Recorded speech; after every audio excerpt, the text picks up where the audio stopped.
Hi, and welcome to Module 2. I am really excited about this module because you're going to be learning about historical and philosophical basis of early childhood education. You're going to learn about people and events and concepts that shaped early childhood education from the 1600s all the way up until now. As a matter of fact, we're even going to be talking about something that's in your book that has changed since the book has been edited. So it's going to be really cool to see how things in the field of early childhood education change over time as we learn more, as we research more, because like they say, when you know better, you do better. And that is exactly what this chapter is going to show us about. So you guys are going to learn what shapes and guides the practice of early childhood theories, people, research, all kinds of stuff like that. You're also going to learn about more recent events that shaped early childhood, such as concepts like the least restrictive environment, which is also considered, some call it LRE, but that is something that is fairly new within the last few decades, which you'll read about, and it talks about how we want to put children with special needs in the least restrictive environment. We don't want to just put them all, off to the side by themselves. It used to be a long time ago that they weren't even allowed at school, that they were sheltered in their homes, they never got out, or they were put in institutions. That was back in the 40s, 50s, even some of the 60s. Then we started introducing special ed classrooms where children with special needs all went together and had a special ed teacher.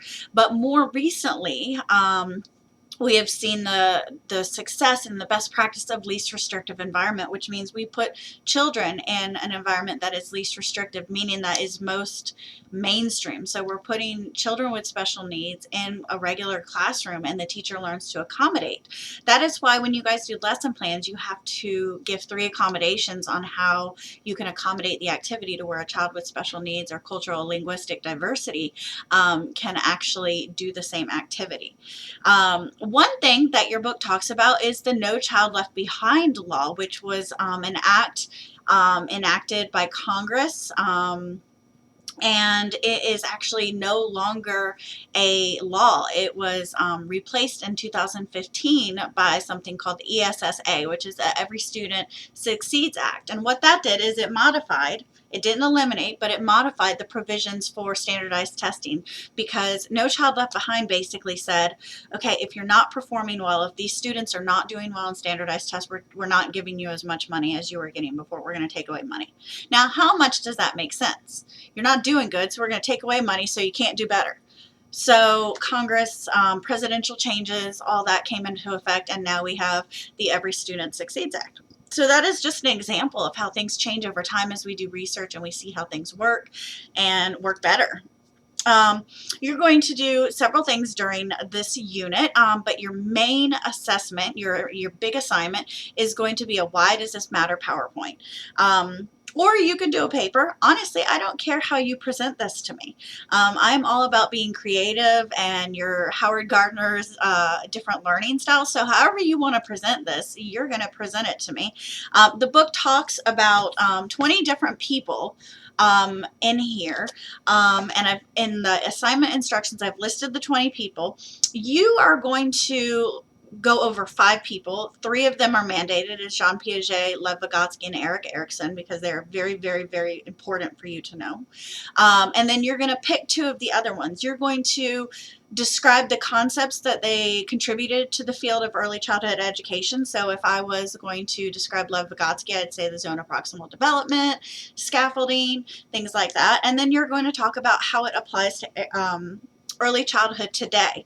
So for instance, if I chose Erik Erikson, I would say this applies today because infant teachers and toddler teachers need to understand that trust versus mistrust means there is no such thing as coddling, that we should be coddling our children more or less. So there is such a thing. But we should build trust in children by every time they cry, picking them up and holding them close to us. That is a big thing a big controversy, but due to the theory that came from Erik Erikson, now we can apply it to early childhood and say trust versus mistrust says that children need that trust. They need to be coddled and so forth. So that is an example of how it applies to early childhood. Another example is maybe a toddler. How does Piaget apply to a toddler? Well, they're in the sensory motor stage, which means they need things that activate their senses and things that let them move. So instead of yelling at them for putting stuff in their mouth all the time, give them something to put in their mouth. Let them finger paint with pudding and lick their hands. Let them play in the water table and get water everywhere. Let them play with Play-Doh and make homemade Play-Doh and put Kool-Aid in it so it activates their sense of smell. They can smell it. So those are just some examples of what you're going to do, and I'm really excited about this assignment. And I've got to tell you, it's kind of funny where this stemmed. When I was at a community college, I remember learning about theorists and all these influential people. And I did not have such a great teacher in my child development classes. And so I just remember thinking, who cares about all these people? Who cares about these dead people? Like, the stuff in the book just didn't come to life because nobody taught me. It was just reading a book, and it didn't really conceptualize for me, which is why I do these videos and why I narrate PowerPoints and all this stuff, because I want you to really understand. Now, I'm not going to go into all the theories and helping teach you all the theories in this class that you would have got in my CHD 120 class if you had taken that. But I just thought, I don't want my students to be like me and think that these theories and these influential people don't matter. I want them to really see how this applies to the field of early childhood. So that's where this assignment was birthed.